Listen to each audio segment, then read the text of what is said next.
ಇವತ್ತು final notification ಆಗ್ಬಿಟ್ಟಿದೆ. Final notification ಅದರಿಂದ ಸ್ವಲ್ಪ ಲೀಗಲ್ ಆಗಿ ಇಶ್ಯೂಸ್ಗಳಿದ್ದಾವೆ. ನಾನು ಅದಕ್ಕೆ ಹೋರಾಟಗಾರರಿಗೆ 10 ದಿನ ಸಮಯ ಬೇಕು ನನಗೆ ಅಂತ ಹೇಳಿದ್ದೀನಿ. ಸರ್ಕಾರಕ್ಕೆ 10 ದಿನ ಸಮಯ ಬೇಕು.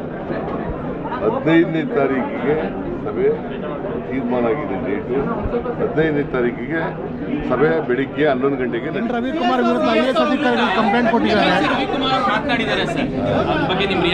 ಕಾನೂನು ಇಲಾಖೆ ಪೊಲೀಸ್ನವ್ರು ನೋಡ್ತಾರೆ. IAS ಅಧಿಕಾರಿ ಆದರೆ ಇವತ್ತು ಫೈನಲ್ ನೋಟಿಫಿಕೇಶನ್ ಆಗ್ಬಿಟ್ಟಿದೆ.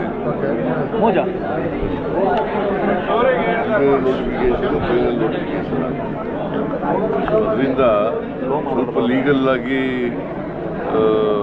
ಇಶ್ಯೂಸ್ಗಳಿದ್ದಾವೆ. ನಾನು ಅದಕ್ಕೆ ಹೋರಾಟಗಾರರಿಗೆ 10 ದಿನ ಸಮಯ ಬೇಕು ನನಗೆ ಅಂತ ಹೇಳಿದ್ದೀನಿ. ಸರ್ಕಾರಕ್ಕೆ 10 ದಿನ ಸಮಯ ಬೇಕು.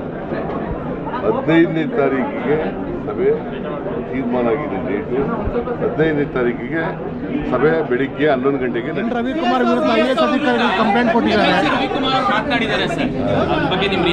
ಕಾನೂನು ಇಲಾಖೆ ಪೊಲೀಸ್ನವ್ರು ನೋಡ್ತಾರೆ. IAS ಅಧಿಕಾರಿ